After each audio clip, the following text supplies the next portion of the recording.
Halo, Assalamualaikum warahmatullahi wabarakatuh. Halo Sobat Jovisa semuanya, selamat malam. Waalaikumsalam warahmatullahi Malam. Terima kasih ya sudah ikutan Jovisa pada malam hari ini. Oh iya, ya, oke, baik. Mungkin kita langsung mulai aja ya, karena Kak Randi Permana sudah bergabung bersama kita pada malam hari ini. Tapi sebelum itu kita akan melakukan tilawah dulu ya guys, biar kita makin berkah pada malam hari ini, yaitu akan dibacakan oleh saudara kita Riko. Kepada Riko saya persilahkan. Oke, baik. Assalamualaikum warahmatullahi wabarakatuh. Sebelumnya suaranya kedengaran ya? Oh ya. A'udzu billahi minasy syaithanir rajim. Bismillahirrahmanirrahim. الذين آمنوا وتطمئن قلوبهم بذكر الله ألا بذكر الله تطمئن القلوب. Artinya yaitu orang-orang yang beriman dan hati mereka menjadi tentram dengan mengingat Allah. Ingatlah, hanya dengan mengingat Allah hati menjadi tentram. Shadaqallahul azim. Assalamualaikum warahmatullahi wabarakatuh. Waalaikumsalam warahmatullahi wabarakatuh.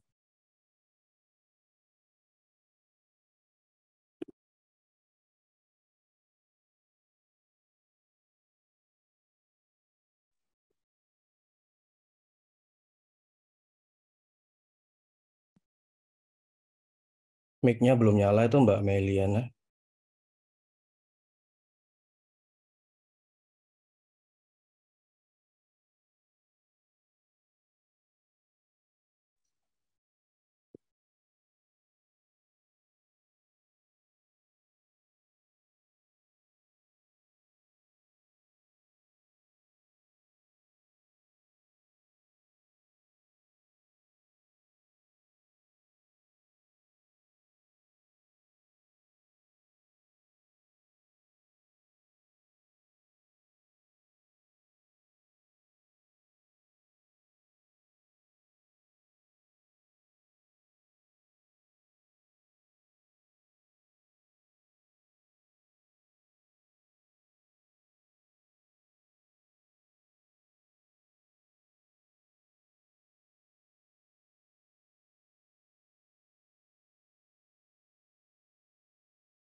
Ini sinyal saya yang terganggu atau memang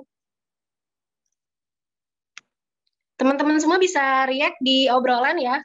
Ini memang sinyal saya yang terganggu atau gimana? Coba dilihat. Di aku bagus kok, Kak. Bagus ya? Oke. Sudah. Oke, terima kasih. Ya, kita lanjut ya. Mohon maaf sebelumnya. Jadi, tema kita di Jovisa Talk pada malam hari ini yaitu tentang hati yang pernah mati. Wah, berat banget ya. Alhamdulillah. Oke, terima kasih ya teman-teman. Jadi, bahasan kita pada malam hari ini tentang hati yang pernah mati. Wih, ini kalau kita dengar temanya tuh langsung ngerasa, ya ampun ini apa ya, kok berat banget sih, kok dalam banget ya gitu. Nah, sebelum kita membahasnya mungkin akan ada apa ya, sedikit masukan atau pembukaan dari Kak Randi Permana itu sendiri. Ya, kita lanjut. Untuk Kak Randi Permana, dipersilahkan. Baik, suara saya jelas sebelumnya? Insya Allah jelas ya? Jelas, Kak. Baik. Bismillahirrahmanirrahim. Assalamualaikum warahmatullahi wabarakatuh. Alhamdulillahirabbil alamin wassalatu wassalamu ala asrofil anbiya'i wal mursalin wa alihi amaja'in amah ba'du. Untuk teman-teman, salam kenal sebelumnya. Saya Randi Permana. Terima kasih sudah menempatkan waktu untuk menghadiri kita sharing-sharing di Zoom online ini. Jadi saya adalah basically saya memang seorang content creator, tapi saya juga memiliki beberapa bisnis yang memang saya kembangkan sendiri. Dan alhamdulillah dari perjalanan hidup saya pernah gagal berumah tangga, pernah benar-benar jatuh dalam bisnis, dan alhamdulillah sekarang sudah memiliki travel umroh yang berjalan sampai sekarang. Jadi itu saja mungkin perkenalan dari saya. Nanti selebihnya bisa langsung tanya jawab atau apa yang nanti akan kita bahas dari host, silakan. Terima kasih.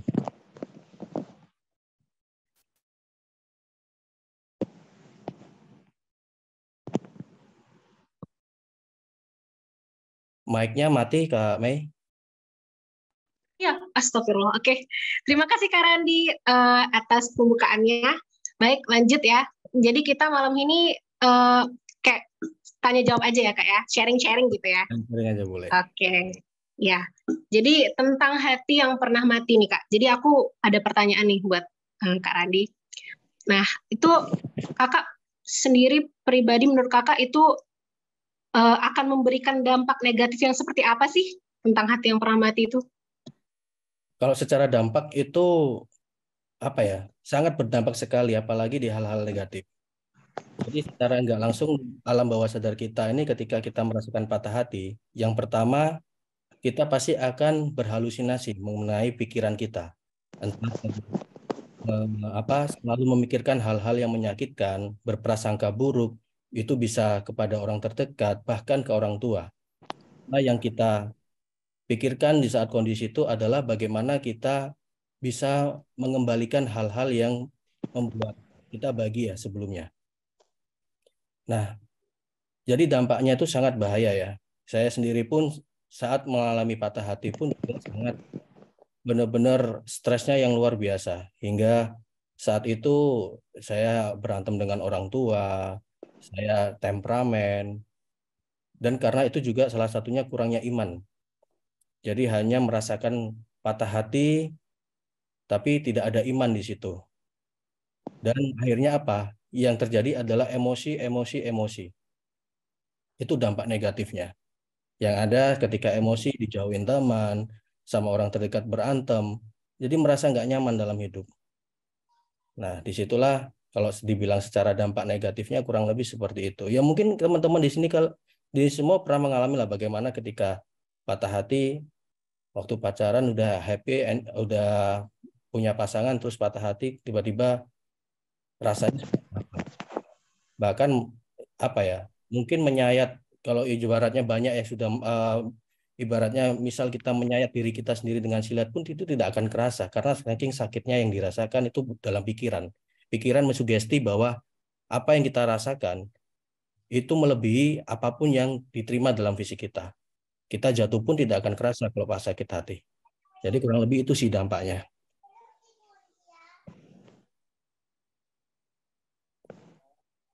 Mic-nya Kak Mei. Astagfirullah. Oke, baik, terima kasih ya Kak sudah dijabarkan.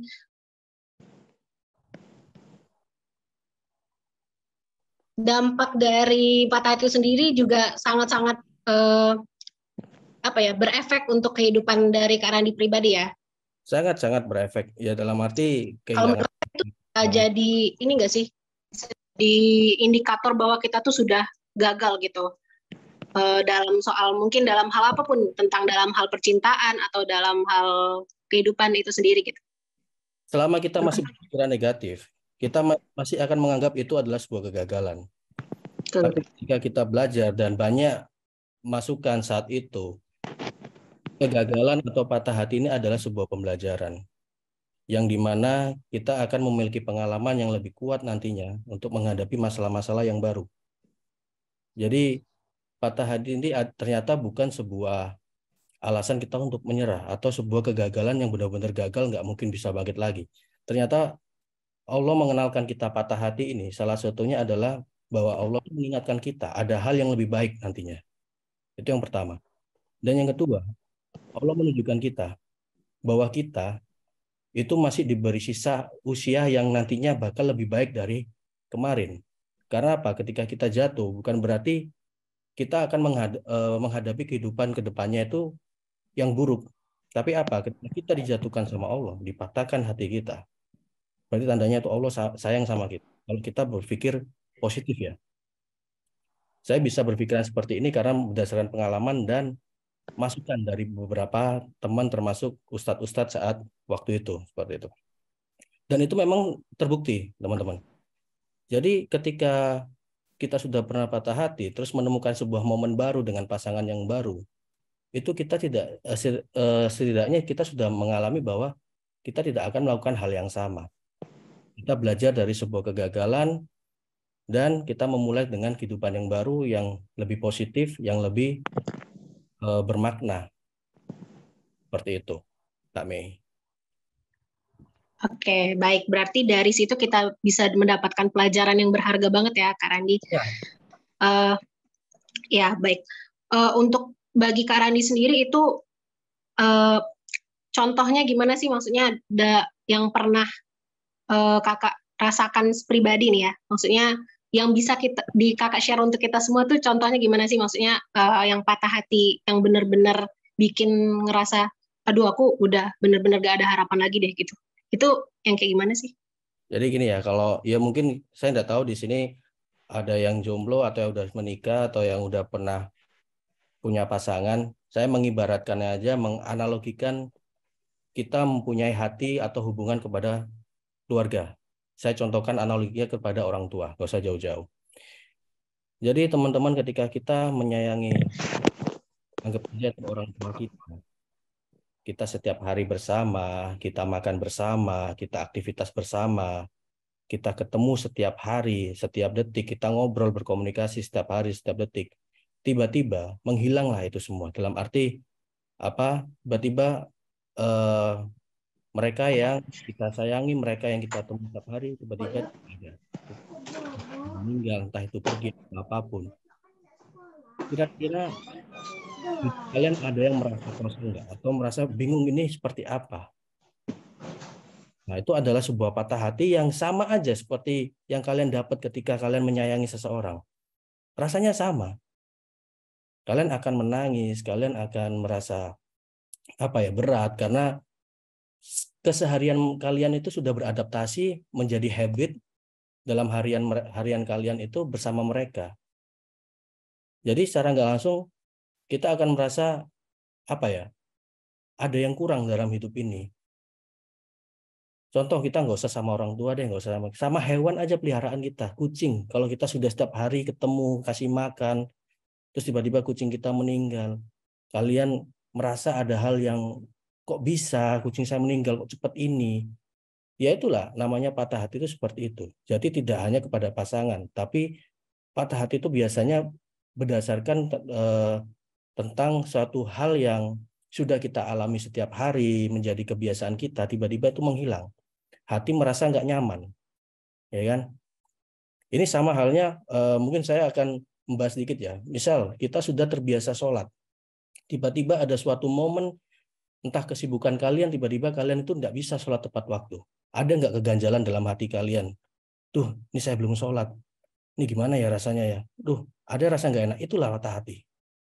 Jadi ada hal yang membuat kita tuh nggak nyaman.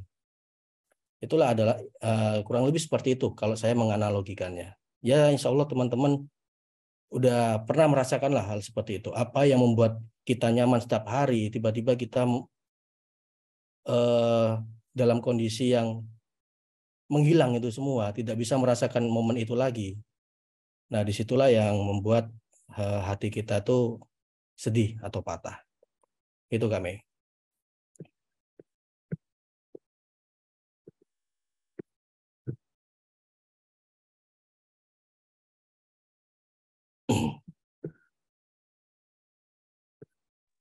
Ya, oke, baik. Berarti banyak juga ya yang bisa kita ambil contohnya patah hati yang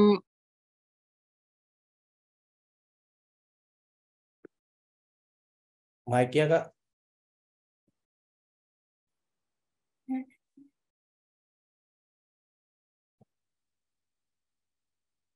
Mike-nya Kak Mei, maaf.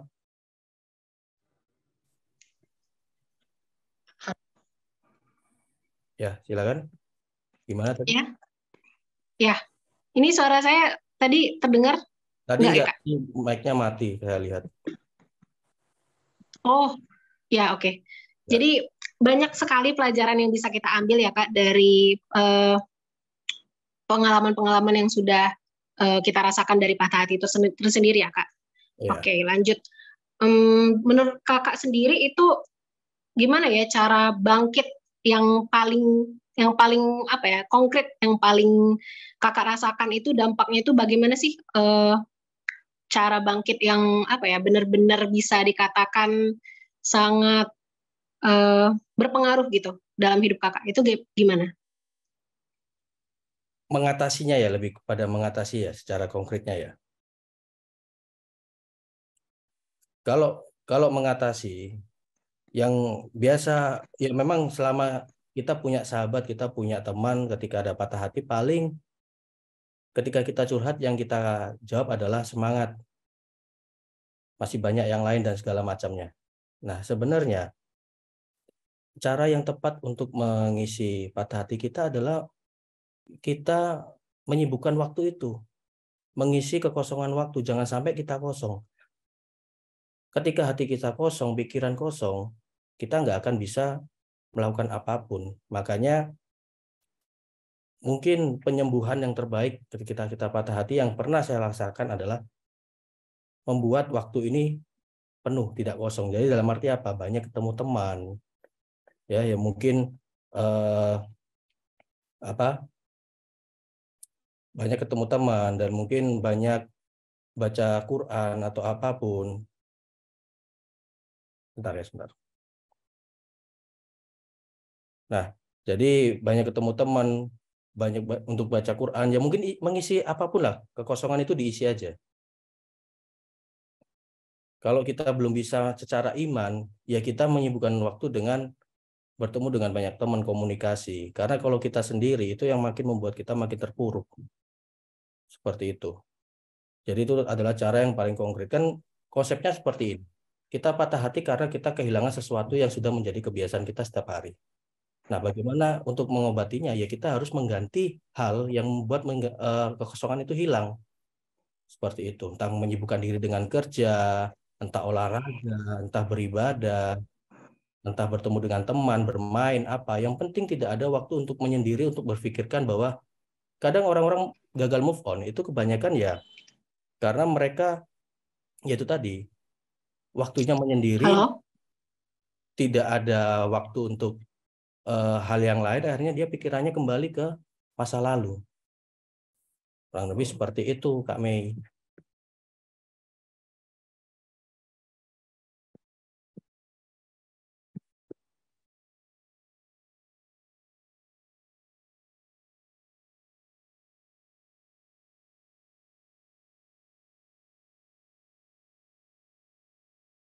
Jadi gitu, Kak.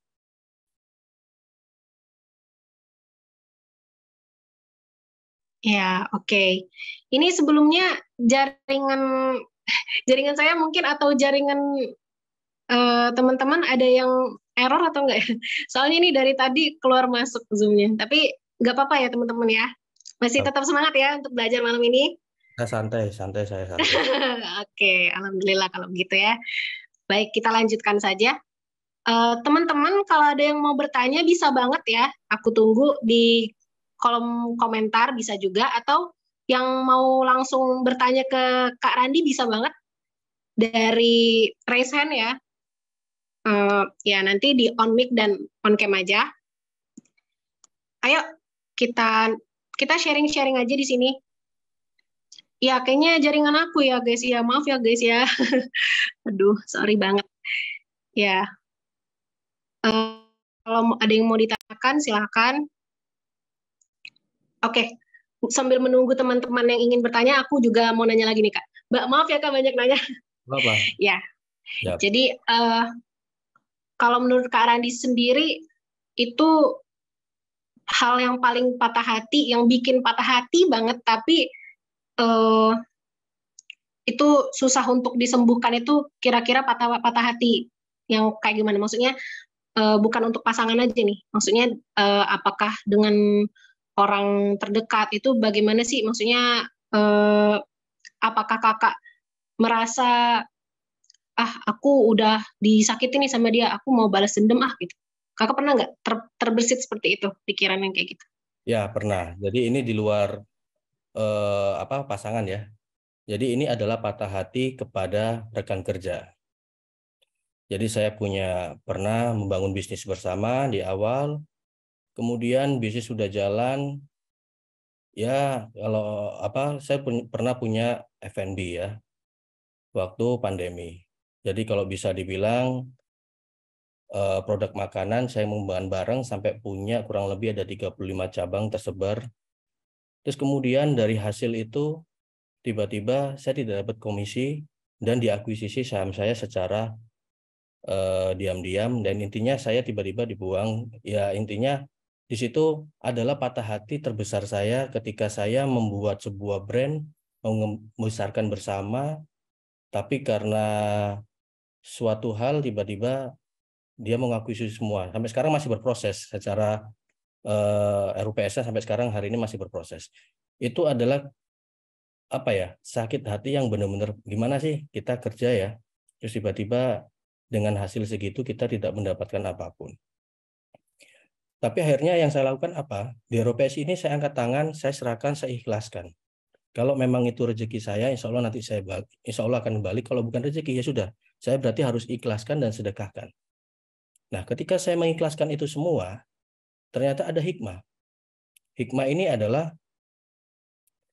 saya tidak perlu membuktikan hal apapun kepada rekan saya itu, tapi setidaknya bisnis sekarang yang saya bangun hari ini, itu jauh di atas dia.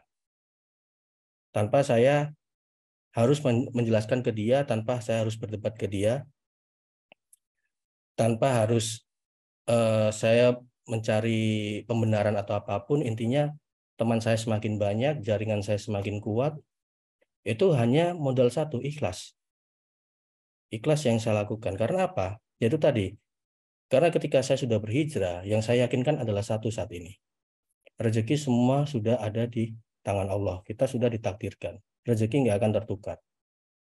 Jadi, kalau kita berprinsip kepada iman, itu tidak akan bisa kita menghitungnya. Ini maaf ya, saya sambil sedikit berdakwah ya dengan apa yang selama ini saya sudah pelajari dan saya sudah menjalani itu semua gitu. Yang dimana mungkin 3 tahun lalu yang saya kejar adalah duniawi. Mindset saya masih duniawi. Tapi ketika sudah banyak kegagalan, kepatah hatian dan apapun membuat saya sekarang sudah hijrah insya Allah, itu ternyata bermindset tentang iman itu sangat luar biasa dampaknya.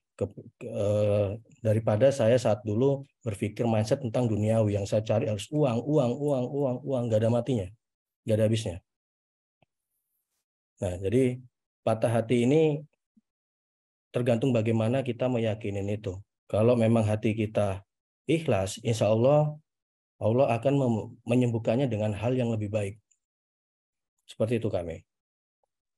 Oke, baik. Masya Allah. Keren banget jawabannya, Kak. Berarti kita patah hati yang kita rasakan dengan rekan kita itu kita ibaratnya balas gitu ya. Balasnya itu bukan dengan cara dendam, tapi dengan cara improve menjadi orang yang lebih baik lagi gitu ya, Kak? Iya, ya sekarang kan kalau kita bicara dendam itu kita sebagai manusia ada 2 cara kita melakukannya. Kita mau melakukan dendam ini dengan hal yang negatif atau kita melakukan dengan hal yang positif. Nah, sekarang kita berpikir lagi sebagai manusia. Kalau kita membalasnya dengan hal yang negatif, kira-kira nih, ketika sudah terbalas, apa nggak ada ekornya nanti? Dalam arti masalah baru, timbul masalah baru. Ya, karena kalau dibilang dendam, ya Rasulullah tidak pernah mengajarkan kita untuk berdendam, gitu kan? Karena kalau misal kita melakukan itu, nggak akan ada ujungnya. Misal, maaf ya bahasa saya, ini misal aja. Kita dendam, kita bunuh orang. Nanti keluarganya dendam, kita bunuh ganti keluarga kita. Dan sebaliknya akan terus seperti itu. Gak akan ada selesainya. Tapi ketika kita menjadi manusia yang beriman, ketika kita punya masalah, cobalah dendam itu kita ganti dengan hal yang positif. Dengan apa? Kita berdoa dengan Allah. Terus kita merubah diri kita sendiri untuk jadi lebih baik. Kalau kita masih melakukan hal berpikir untuk melawan yang kita dendamin itu, sama aja kita nggak ada niat baik. Seperti itu. Oke. Oke, baik. Terima kasih, Kak. Oke, Ya. jadi kita bisa menyimpulkan dari apa yang sudah Kak Randi barusan bilang bahwa kita itu jangan mendendam, guys. Jadi maksudnya jangan balas seseorang itu walaupun mereka sudah menyakiti hati kita, tapi jangan balas dengan keburukan ya, Kak. Tapi balas juga dengan sesuatu yang positif yang bahkan justru bisa berdampak dengan lingkungan kita dan juga kita bisa membantu orang-orang di sekitar kita, gitu ya, Kak. Benar. Allah. Oke, baik. Di sini udah aku lihat nih, ada 2 orang yang sudah raise hand. Mungkin langsung aja untuk Kak Nur.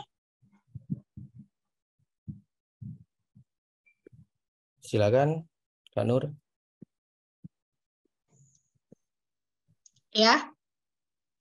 Dipersilakan untuk Kak Nur bisa bertanya.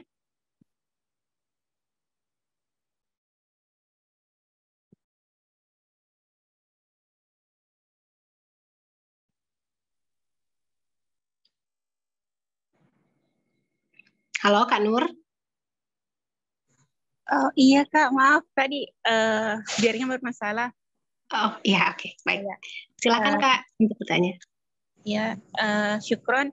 Bismillahirrahmanirrahim. Assalamualaikum warahmatullahi wabarakatuh. Waalaikumsalam warahmatullahi wabarakatuh.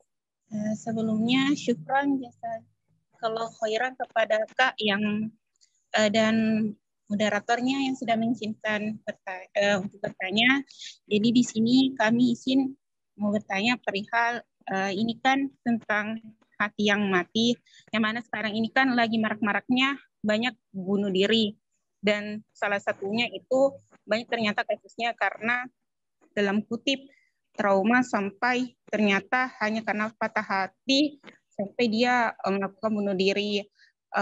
Kalau kami pribadi bahkan pernah dapat kasusnya sampai akhwat itu hampir bunuh diri dan kami tolong. Jadi kalau kami mau mungkin ada nasihat dari Kak bagaimana sarannya dan motivasinya supaya mampu menguatkan adik-adik yang barangkali mungkin terutama kayak akhwat, karena gini, kalau akhwat itu yang biasa tidak ada background-nya, mungkin belum pernah pacaran atau sebagainya, kadang kalau baru pertama kali patah hatinya itu biasa juga agak lama dan sebagainya. Jadi barangkali ada mungkin saran dari Kak perihal hal tersebut. Syukron. Syukron pertanyaannya. Bismillah saya jawab. Jadi gini, patah hati ini tidak ada pelajarannya, tidak ada sekolahnya. Kita sekolah dari TK sampai kuliah pun tidak ada pelajaran mengenai bagaimana mengobati patah hati. Jadi ini lebih kepada pengendalian diri, pendidikan karakter.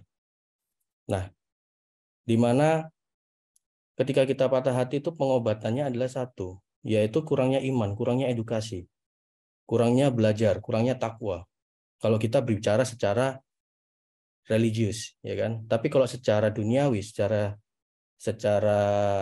akal pikiran, ini bukan secara agama ya, secara akal pikiran. Kalau secara akal pikiran, itu sakit hati itu karena kurangnya pergaulan, kurangnya komunikasi, kurangnya perhatian dari orang tua bisa, perhatian dari teman-temannya bisa. Jadi dia tidak ada, ya kita merasakan hati. Saya sendiri pun, saya hampir bunuh orang ketika saya pertama kali patah hati dengan pasangan saya. Saat dulu, hampir bunuh orang sampai saya dipegang oleh orang tua saya.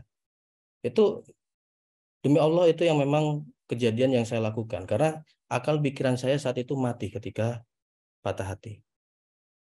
Tapi apa yang membuat saya sadar ketika orang tua saya memegang tangan saya dan berkata, kamu bunuh papa dulu sebelum kamu bunuh orang lain. Dari situ itu adalah kata-kata yang menyadarkan saya bahwa saya tidak sendiri, saya masih punya orang tua. Nah, itulah rasanya. Jadi ini cerita serius ya teman-temannya. Demi Allah yang saya ceritakan ini adalah pengalaman hidup saya. Jadi itu yang saya lakukan. Saya dulu sampai gila, saya sampai ya sebelum saya punya iman orang tua saya bawa saya ke dukun ini, ke sini, ke sana. Zaman dulu masih umur 20-an lah, masih muda lah. Ketika saya pertama kali patah hati, saya stres, saya nggak makan sampai 3 hari, saya udah kosong, saya seperti itu. Tapi apa yang dilakukan penyembuhannya? Perhatian dari orang tua saya saat itu, orang terdekat saya. Nah, bahayanya kalau misal kita jauh dari orang tua, setidaknya kita harus punya teman yang selalu ada di sekitar kita, mengingatkan kita. Jangan biarkan orang patah hati ini sendiri.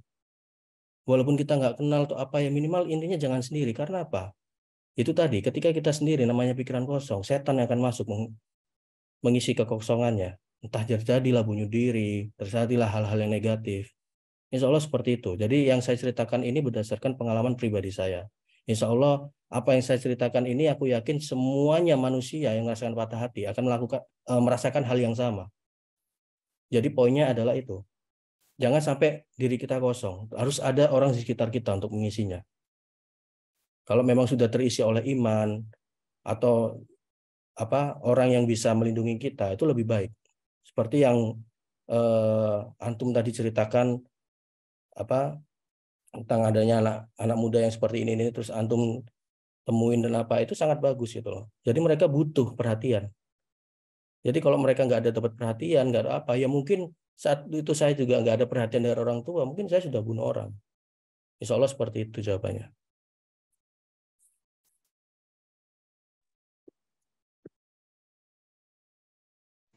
Apakah sudah jelas, Kak Nur, Ya, jawabannya? Kak. Insya Allah jelas sekali. Syukron. Jazakumullah khairan. Ya, halo? Ya, Kak. Sudah Ya, bagus. sudah jelas jawabannya, Kak? Iya, Kak. Sudah sangat bagus. Syukron. Oke, baik. Ya, terima kasih. Lanjut ke pertanyaan berikutnya dari Kak Agita. Silakan Kak Agita, ingin bertanya. Bismillah, dengan suara saya enggak ya? Jelas, Kak. Jelas, Kak. Halo, Kak. Jelas. Oh, Ya. Baik, izin bertanyakan tadi Kak Randy kayak ngasih tips biar kita tuh nggak galau atau biar nggak mati rasa gitu ya, cari kesibukan gitu. Sedangkan posisi kita tuh kayak udah cari kesibukan, istilahnya zaman anak muda sekarang itu kayak independent woman atau check premium gitulah. Nah, itu tuh kayak kita lagi gitu loh, bisa move on sama dia gitu. Tapi dari hal itu kita tuh malah kayak orang-orang yang mendeketin kita tuh insecure gitu liatnya.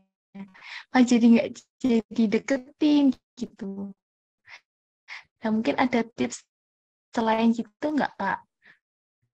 Kayak biar kita tuh meskipun menjaga, tapi juga tetap banyak orang menyukai gitu. Terima kasih. Baik, Kak. Izin saya jawab ya. Ya, maksudnya sudah mengisi kekosongan waktu tapi merasa insecure. Ya. Nah, itu tadi. Kalau saya pribadi, ya saya pernah juga merasakan itu ya. Intinya itu tergantung bagaimana kita mencari lingkungan.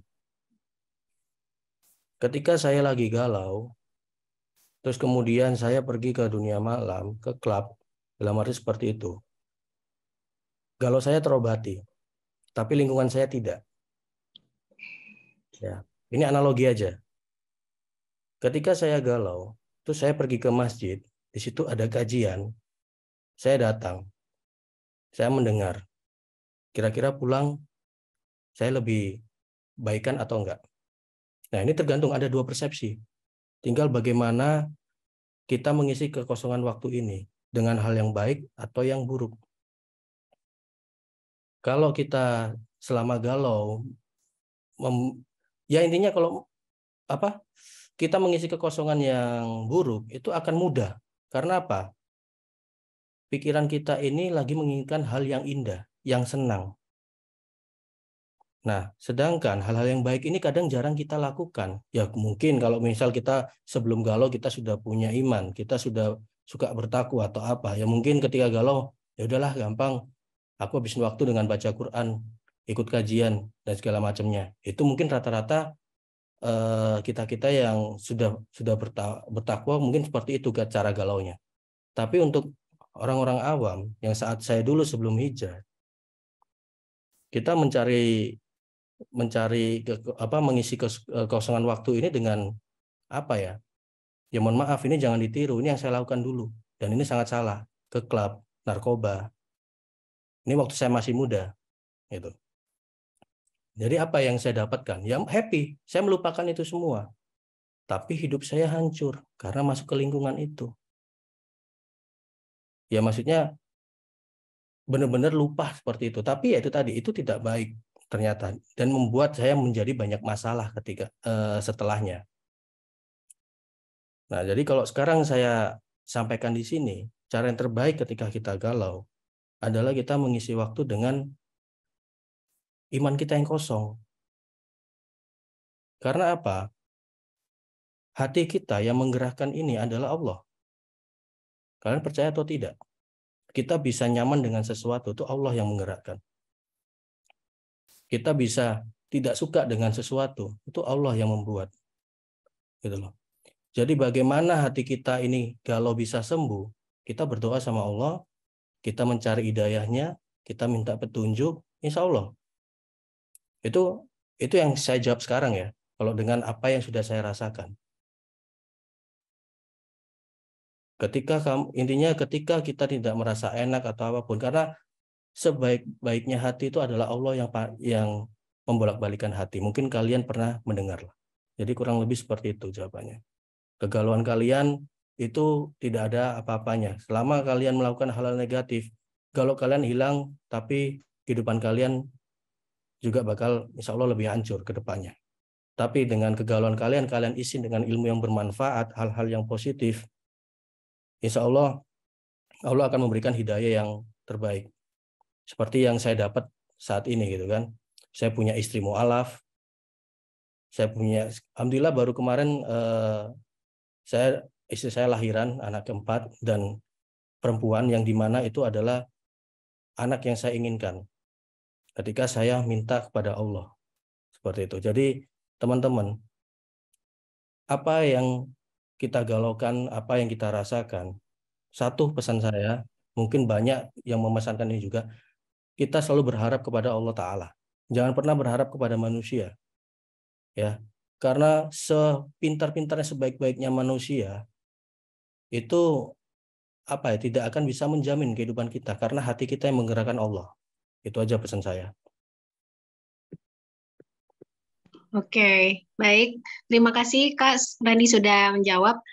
Bagaimana Kak Agita, apakah jawabannya sudah cukup? Iya, Masya Allah, sudah cukup. Terima kasih. Iya, sama-sama. Oke, lanjut ya. Ke pertanyaan berikutnya dari Kak Rina Rahmah. Silakan Kak untuk bertanya. Iya. Ya. Assalamualaikum warahmatullahi wabarakatuh. Waalaikumsalam warahmatullahi wabarakatuh.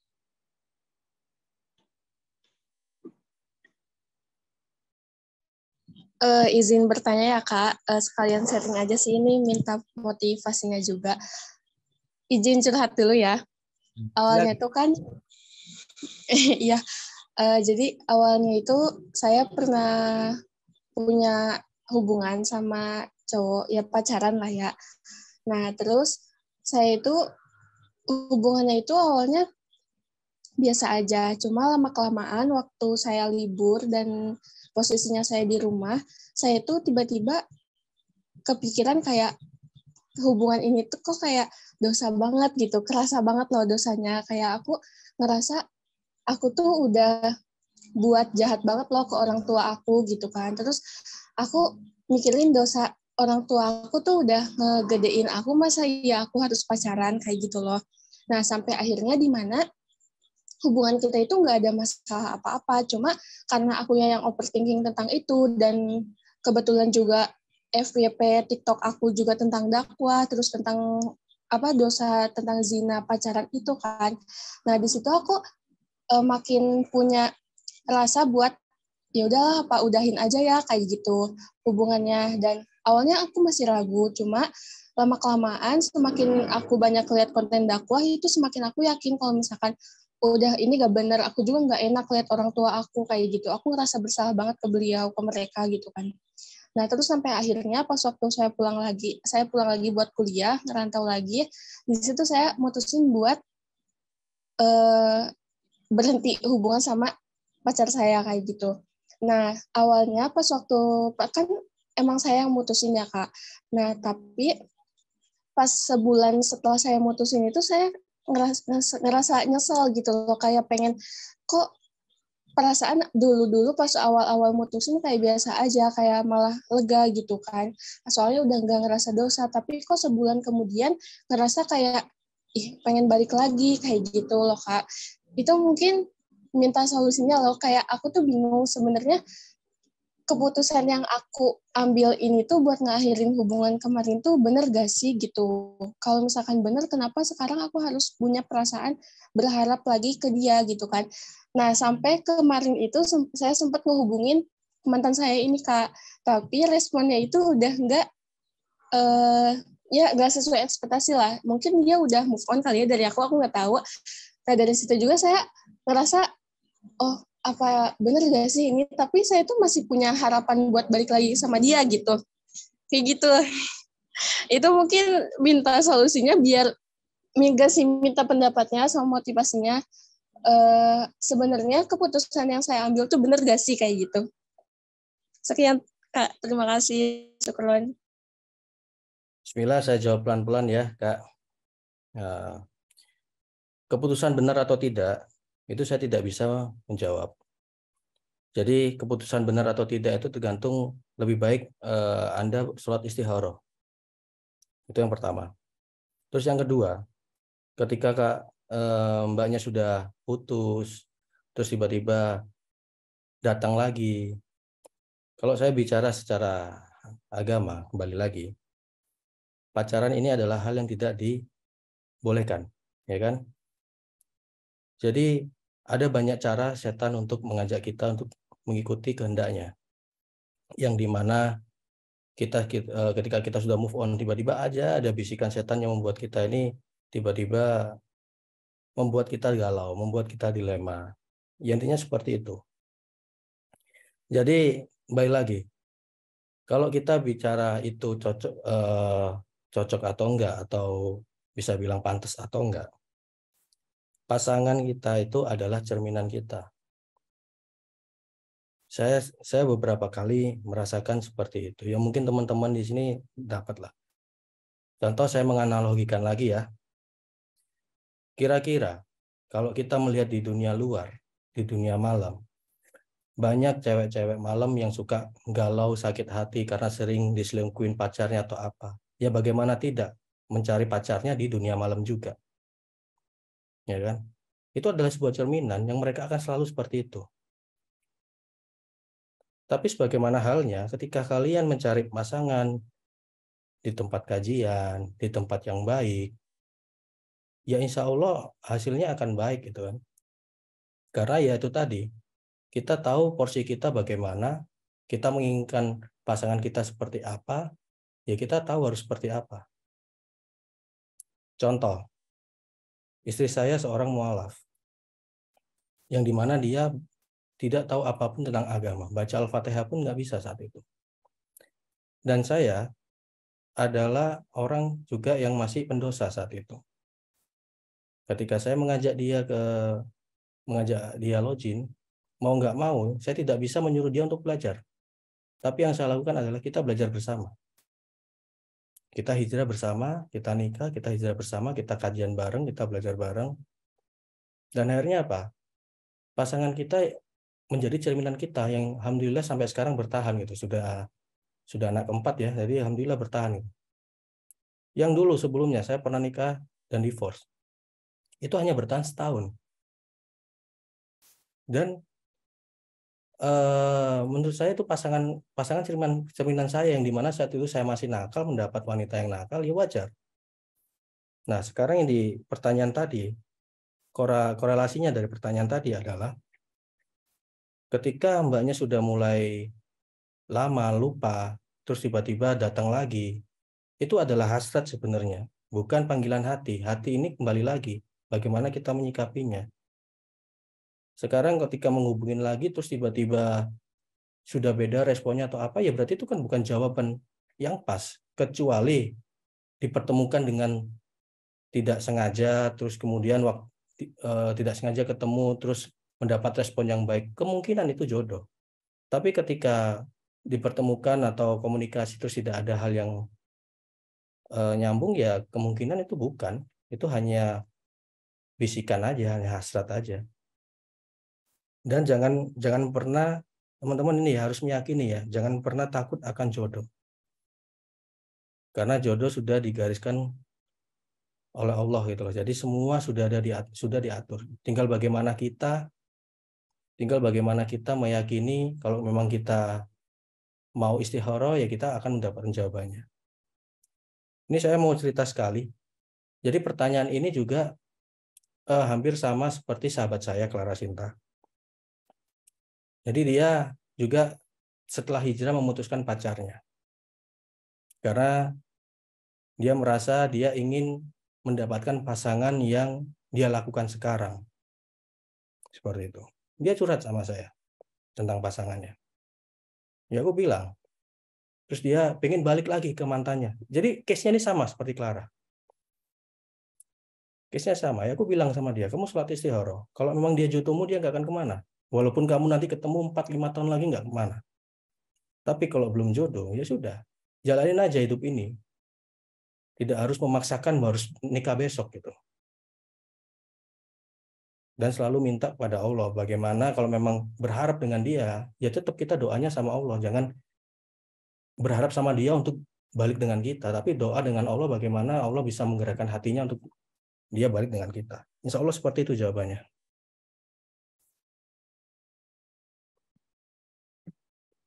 Oke. Apakah sudah jelas? Kak Rina?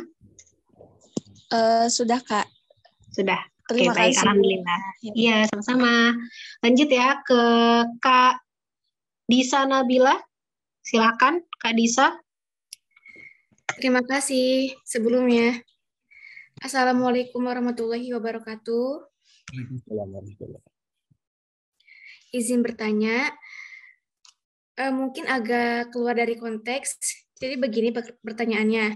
Kan di usia muda ini, Afwan, usia saya kan sekarang 21 tahun dan akan menginjak menuju dewasa.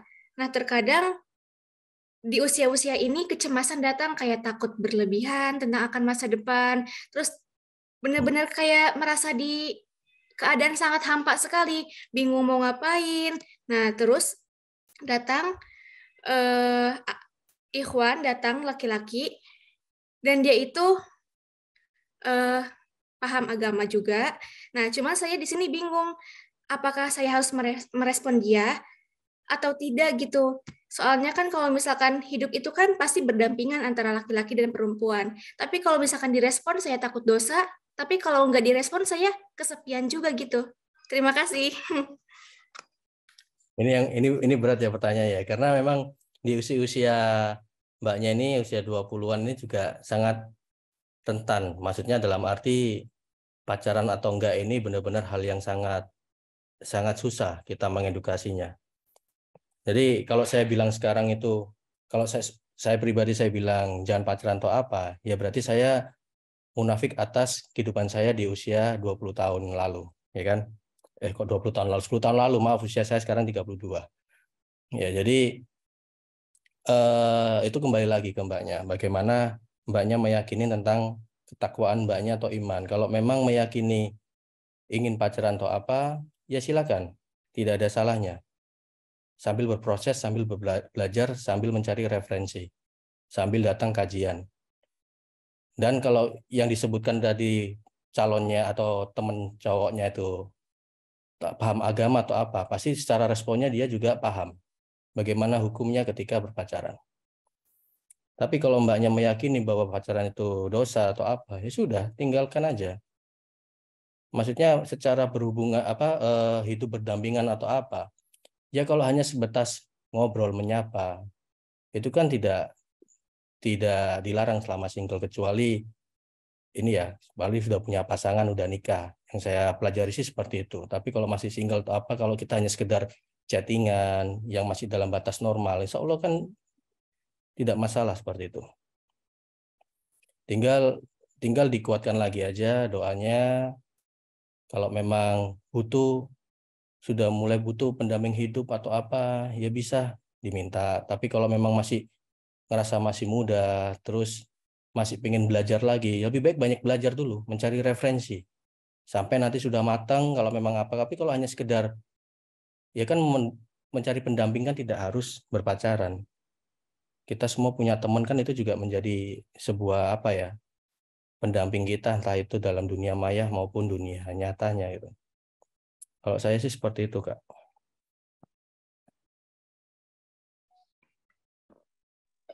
Oke, baik.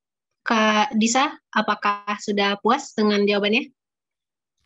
Alhamdulillah Kak, sudah. Terima kasih.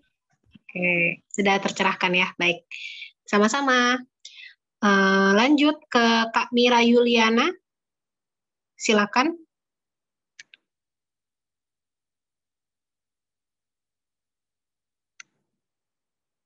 Halo, Kak Mira.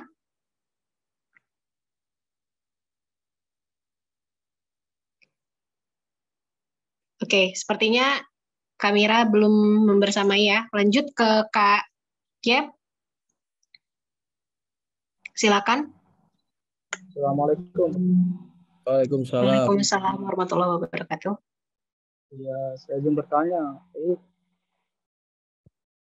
Ya, jadi begini. Ini kan konteksnya masalah mengharapkan kekasih orang begitu. Padahal saya itu benar-benar niat untuk mengajak dia untuk menikahi. Bagaimana kira-kira agar tidak merasa sakit begitu? Bisa didengarkan nih? Maaf, bisa diulang lagi? Iya, bisa diulang lagi, Kak. Ya, agak Mungkin jauh. iya agak kurang ya suaranya, Kak Randi. Atau mungkin bisa diketik aja di obrolan, semisal dari jaringannya kurang mendukung. Ya, tadi suaranya agak jauh dari mic kayaknya. Sebentar. Assalamualaikum. Ya, waalaikumsalam. Ya, begini. Ya, waalaikumsalam. Masalahnya gini, apa namanya? Ini kan konteksnya itu lebih berharap pada kekasihnya orang. Ya, berharap pada kekasihnya orang. Yaitu lagi menunggu orang yang akan menikahinya. Sedangkan itu dalam posisinya masih ngambang. Nah, sedangkan sekarang itu saya itu benar-benar juga terus sama dia. Bagaimana agar tidak patah hati? Begitu pertanyaan dari saya.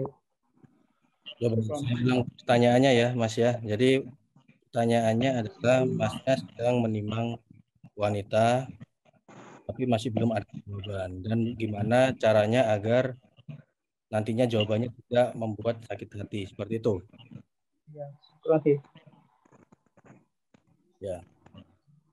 Nah, kalau itu apa ya? Biasanya sih kita kecewa ini karena sudah terlalu berharap.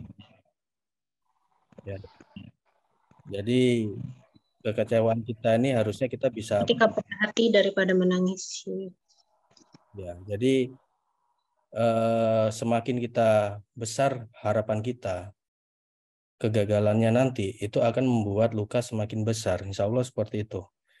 Jadi kalau memang digantung, maksudnya dalam arti lagi digantung, belum ada jawaban yang pasti itu apa, setidaknya sudah mulai atur jarak ini, atur strategi.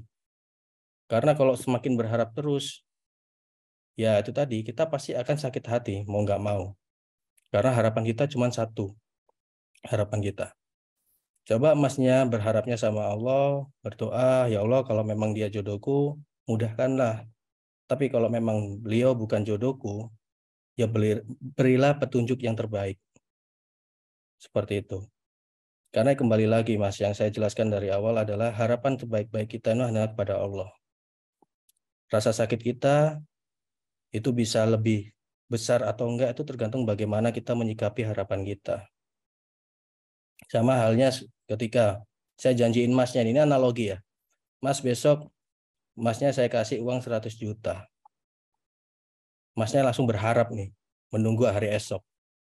Terus tiba-tiba saya hilang. Sakit hati enggak? Tapi kalau Masnya, alah paling cuman apa, kalau rezeki yang nggak kemana, terus tiba-tiba saya hilang. Masnya akan aman aja hatinya. Itu analoginya seperti itu. Sama halnya ketika kita berpasangan. Maksudnya ini yang dibahas adalah rasa ya. Kurang lebih seperti itu, Mas. Mas siap, insya Allah jawabannya. Oke, terima kasih.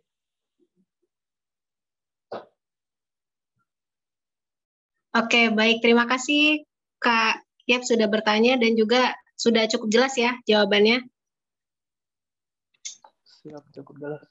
Oke. Lanjut ke Kak Mira Yuliana, apakah sudah membersamai kita? Iya Kak, sudah. Maaf tadi ada telepon. Oke, iya, Ya. nggak apa-apa. Lanjut. Ya. Assalamualaikum warahmatullahi wabarakatuh. Assalamualaikum warahmatullahi wabarakatuh. Ya, punten Kak mau bertanya, kan dulu saya pernah ya punya kedekatan dengan lawan jenis gitu. Terus itu saya akhiri di 2017 karena berniat untuk memperbaiki diri gitu lah ceritanya, pengen hijrah. Nah, kebetulan 1 bulan ke depan saya berencana untuk menikah. Nah, si teman lawan jenis saya ini tuh ada lagi menghubungi gitu dengan menggunakan nomor baru. Sudah 3 nomor saya blok, ada lagi saya blok sampai 3 nomor. Tapi saya sudah mencurigai bahwa itu tuh beliau karena beliau menggunakan kata-kata atau kode-kode percakapan yang dulu suka kita lakukan gitu. Jadi saya berpikir bahwa itu tuh adalah beliau. Nah, percakapannya adalah dia tuh kekeh pengen ketemu gitu.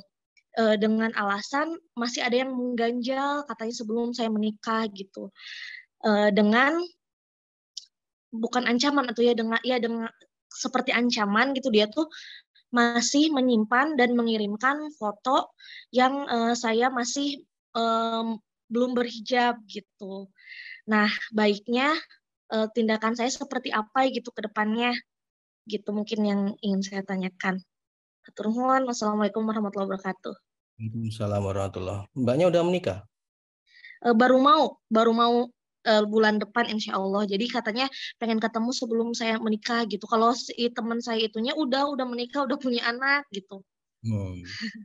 Ya kalau belum menikah, ya lebih baik diselesaikan secara kekeluargaan. Mungkin ada pertemuan yang memang, ya kalau ketemu mungkin diajak calonnya gitu, tidak hanya berdua. Kalau memang ada hal yang perlu disampaikan. Tapi kiranya kalau memang sudah nikah, terus masih ada ancaman seperti itu dan mengajak ketemu atau apa, ya itu hukumnya sudah beda. Ya insya Allah kalau mbaknya merasa itu gangguan atau memang apa, ya itu nantinya bisa dilaporkan dan segala macamnya. Tapi kalau belum nikah terus kemudian ada hubungan yang seperti itu, lebih baik daripada nantinya merusak hubungan mbak yang dengan yang mau calonnya ini, ya lebih baik ketemu bareng, maunya apa, maunya seperti apa. Jadi lebih ini semua tergantung komunikasi sih, bagaimana kita komunikasinya. Karena biasanya hal yang seperti itu kita tidak temuin atau apa, jadinya sakit hati ke dianya, ya kan? Dia sakit hati, akhirnya ngancem mbaknya dan segala macamnya. Nah, agar mengurangi rasa sakit hatinya, lebih baik yaitu tadi ya, kalau saya temuin bawa pasangan maunya apa, bawa calon saya maunya apa gitu loh. Tapi kalau tidak terlalu penting atau apa, lebih baik gak usah. Bang aja sampaikan minta maaf, saya udah bentar lagi menikah atau apa, masa lalu kamu mau ngapain nanti setelahnya ini kita apa, ya itu kan urusannya sudah beda kan gitu. Jadi jangan sampai, ya itu wajar ketika kita mendekati mau menikah itu pasti banyak hal-hal yang di luar akal pikiran kita, di luar prediksi kita, masalah-masalah ada aja, itu ujian. Tetap mbaknya harus selalu berikhtiar. banyak doa untuk mengantarkan proses nantinya pernikahan. Insya Allah seperti itu, Mbak. Siap. Ya, terima kasih, Kak. Oke, sudah jelas ya Kak Ya, jawabannya? sudah. jelas. Terima kasih. Oke, sama-sama Kak Mira. Ya, waktu sudah menunjukkan pukul 21.21 ya teman-teman untuk waktu Indonesia Barat. Kita mungkin bisa untuk 3 pertanyaan lagi ya, Kak Randi. Siap. Oke, baik.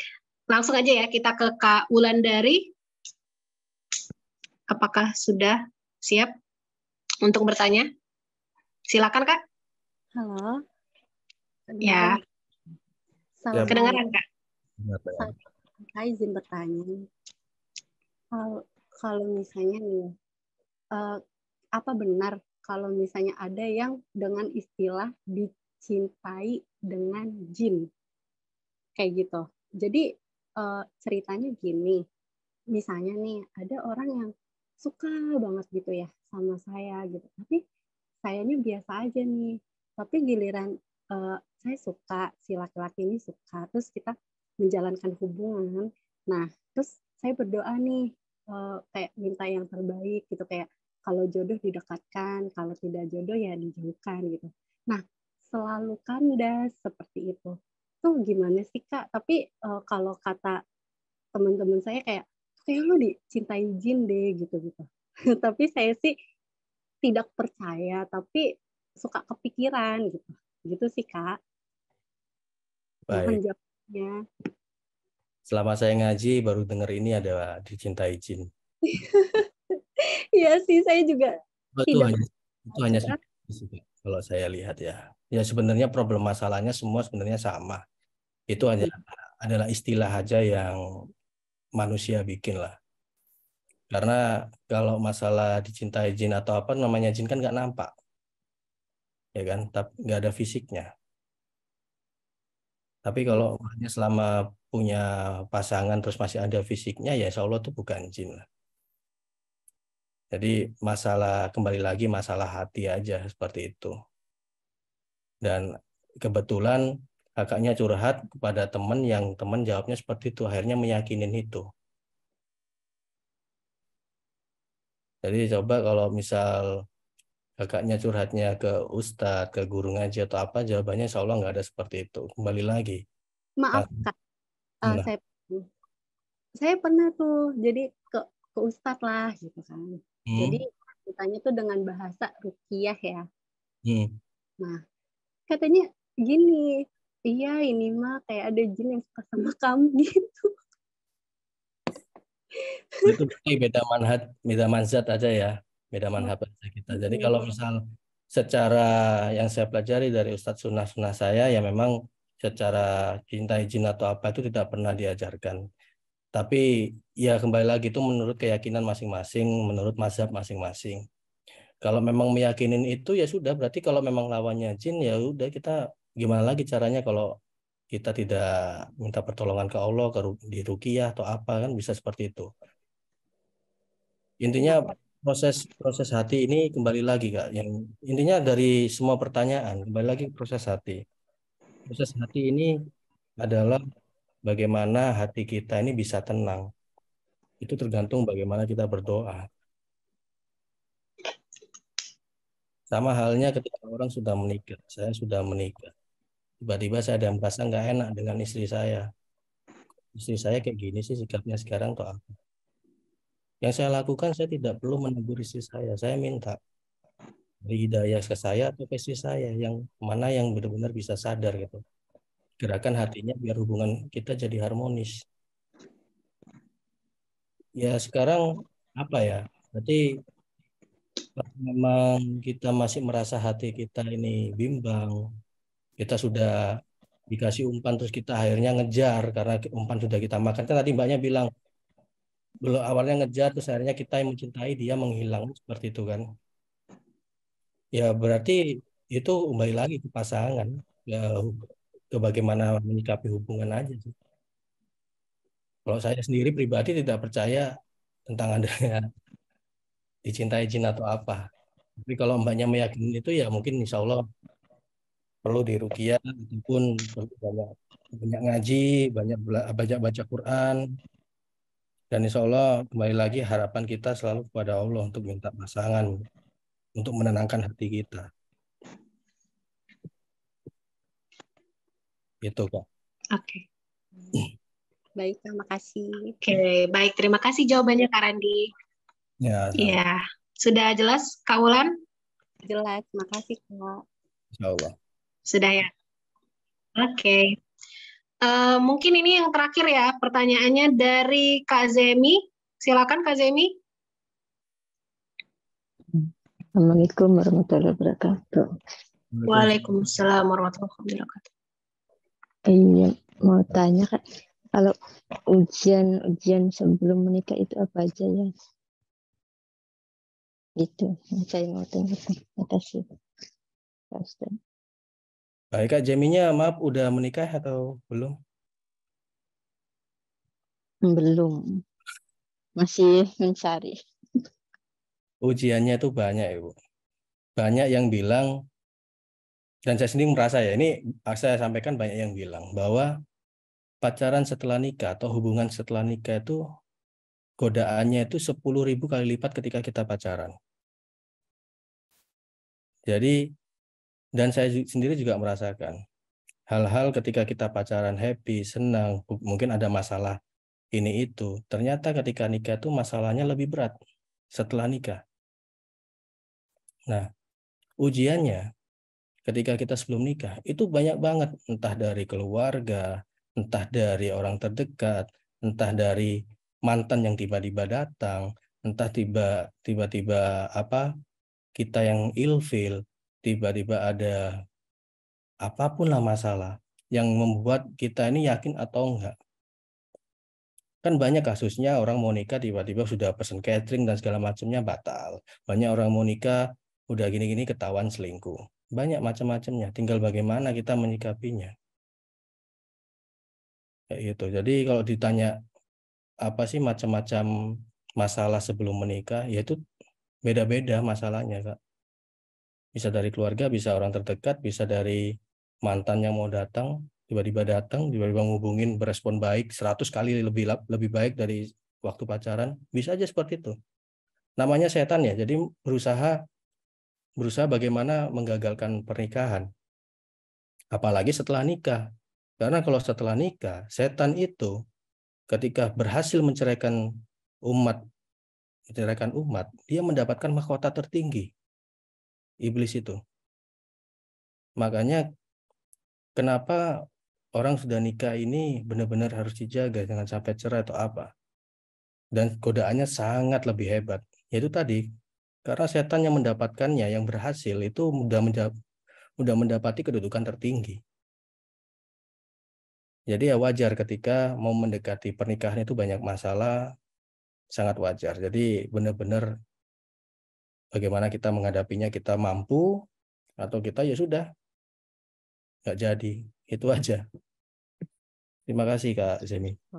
Oh, jadi kita harus fokus pada tujuan kita gitu. Iya, fokus sama tujuan. Tujuannya nikah ya sudah, masalah nanti ada cekcok, terus ada, ya kan kita nggak tahu masalahnya apa. Itu tadi yang saya sebutkan, bisa dari keluarga, dari calon mertua, bisa dari mantan yang mau datang, bisa tiba-tiba ekonomi. Maksudnya dalam arti sudah menyiapkan ini itu ternyata ditipu, udah DP untuk gedung atau apa tiba-tiba itu kan masalah ekonomi. Banyak hal. Tergantung ujiannya masing-masingnya. Jadi banyak ini aja, banyak doa, banyak istighfar, ada dimudahkan. Makanya ketika orang mau nikah kan semua doa, siapapun kan pasti doanya semoga dimudahkan, dilancarkan. Kan selalu doanya seperti itu.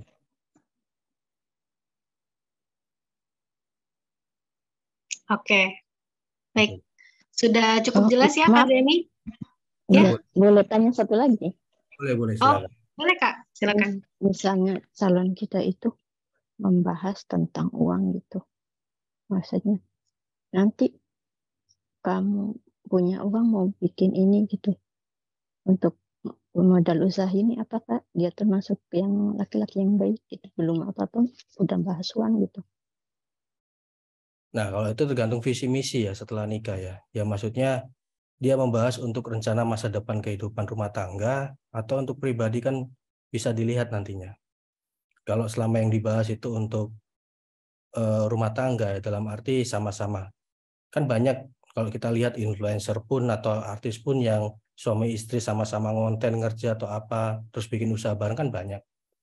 Ya saya tidak bisa menghakimi bahwa itu tidak baik atau apa ya, tapi ya yang bisa menilai nantinya mbaknya sendiri ke depannya itu memang bisnisnya untuk bareng-bareng atau memang udah rencana nanti setelah nikah kita harus gini, kita jalan seperti ini.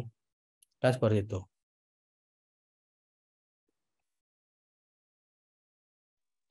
Makasih banyak. Ya, baik. Ya. Oke, terima kasih Kak Zemi sudah bertanya. Baik, kita sudah di penghujung acara nih Kak, Kak Randi pada malam hari ini, karena waktu sudah menunjukkan pukul 21.32 ya. Alhamdulillah, Masya Allah. Kita sudah belajar bareng tentang patah hati malam hari ini. Tapi aku ada salah satu closing statement nih dari kesimpulan pada malam hari ini ya, yaitu ketika patah hati daripada menangis yang telah terjadi, lebih baik kerja keras memperbaiki diri. Karena kesuksesan adalah hadiah terbaik yang bisa kita berikan untuk diri sendiri. Baik. Sekian acara kita pada malam hari ini. Untuk Kak Randi sendiri, apabila ada yang ingin dikomentari, boleh diberikan closing statement juga mungkin. Ya, kalau dari saya sebelumnya saya mohon maaf kalau memang ada jawaban yang kurang mengenai hati atau apa. Intinya kalau dari saya, yang saya yakini sekarang adalah ketakwaan atau iman itu adalah paling penting dari segalanya. Karena itu tadi hati kita yang membolak-balikan adalah Allah Ta'ala. Jadi bagaimana ketika kita memiliki harapan atau apa, jatuhkan harapan itu kepada Allah. Jangan pernah ke manusia, karena manusia masih punya hati yang berubah-ubah. Jadi mungkin itu aja dari saya. Oke, baik, Masya Allah. Ya, itu saja acara Jovisa Talk kita pada malam hari ini. Terima kasih kepada teman-teman semua yang sudah ikutan Jovisa Talk. Kita insya Allah akan bertemu lagi di minggu depan dengan tema yang berbeda dan juga insya Allah akan membahas tentang seputar hati dan kejombloan ya. Jovisa, oke. Baik, ya Kak. Terima kasih Kak Mei. Iya, terima kasih juga Kak Randi sudah menjadi pembicara pada malam hari ini, luar biasa sekali ya. Lanjut sesi berikutnya kita dokumentasi dulu Kak. Ya, jadi teman-teman semua jangan meninggalkan Zoom dulu karena kita akan foto bersama ya. Ini dipimpin oleh Kak Erina. Silakan Kak Erina. Iya, oke. Terima kasih Kak Mei. Keren banget buat hari ini sama Kak Randi yang Instagramnya paparich666. Wes, keren banget. Oke, teman-teman, boleh banget dibuka kameranya, dikeliatin dulu dong yang cakep-cakep mana nih suaranya, yang ganteng-ganteng. Senyum dong, kayak Kak Randi aja senyumnya manis banget. Masa teman-teman sobat Jovisa kalah sih sama kita-kita? Ya elah, jangan kayak gitu dong. Coba, Masya Allah, cantik-cantik banget pasti buka kameranya. Ada yang pakai selimut nih Ramanya kasih, Pak. Santai, santai. Ini mau terakhir, Jovisa Talk, jangan tegang. Nah, oke, cantik-cantik banget ya.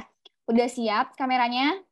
Siap ya. Untuk teman-teman jangan lupa juga follow tag keseruan malam ini di @jovisah.id @paparich666. 6-nya ada 3 kali, jangan 2 kali karena dia nggak suka diduain. Terus juga boleh banget sama Kak Mei @meilinai. Oke, teman-teman boleh dibuka ya kameranya, tapi jangan dibuka tuh mic nih, berisik ntar. Oke, 1, 2, 3. Oke, aduh cantik-cantik dan ganteng sekali. Sekali lagi ya. 1, 2, 3. Oke, sekali lagi abis ini udah nih. 1, 2, 3. Oke, terima kasih Kak Mei. Ya, terima kasih kepada semua teman-teman semua. Terima kasih kepada Kak Randi. Baik, kita langsung tutup aja acaranya dengan melafazkan lafaz hamdalah. Alhamdulillahirrahmanirrahim. Baik. Assalamualaikum warahmatullahi wabarakatuh. Dadah, selamat malam teman-teman.